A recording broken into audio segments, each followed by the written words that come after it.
Felt like an outsider, observing life through a different lens. Chloe does. Clutched in her hand, a sketchbook holds the key to breaking free from the silent struggle of feeling unseen. This is her story of finding connection in the most unexpected way. Watch how sharing your unique perspective can build bridges and transform loneliness into belonging.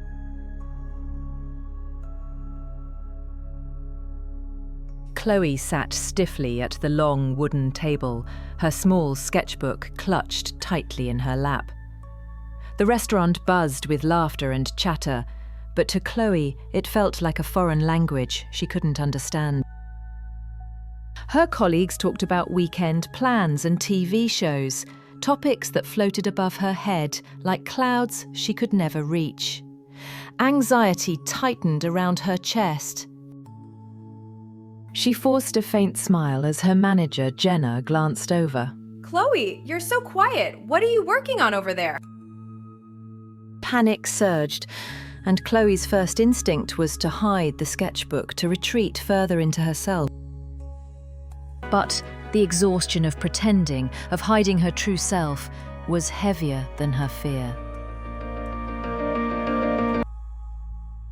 Slowly, hesitantly, Chloe turned the sketchbook so everyone could see the page she'd been drawing.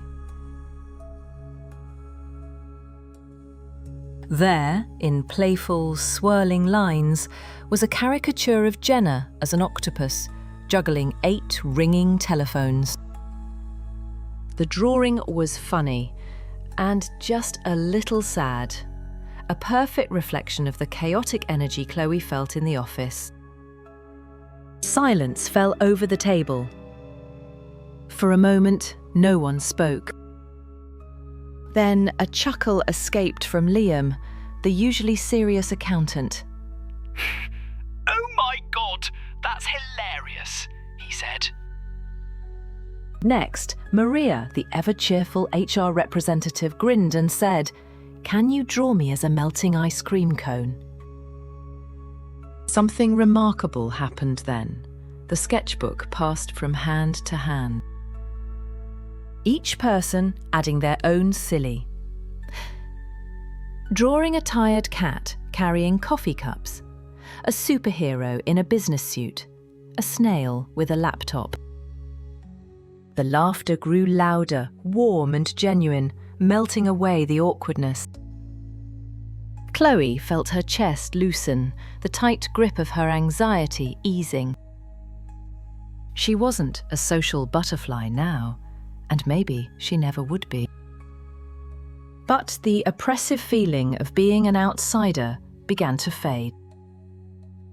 People had found a way to connect with the world as she saw it through images and humour. By opening up, the one thing she had hidden, Chloe built a bridge across the gap that had separated her. It wasn't about fitting in by changing herself, it was about sharing her unique perspective. Underneath it all, people longed for connection just as deeply as she did. That night, Chloe left the restaurant not just feeling included, but knowing that sometimes the strongest connections are drawn with a pencil rather than spoken aloud. Chloe started bringing her sketchbook to more work events and gatherings. It became her signature way of interacting and connecting with people. Her colleagues even started requesting specific drawings. This allowed Chloe to open up more and grow as an artist and a person. Not only did Chloe feel included, but also happy. And from that day forward, Chloe continued to bring her sketchbook everywhere she went. Chloe smiled, knowing she finally found how to make true connections.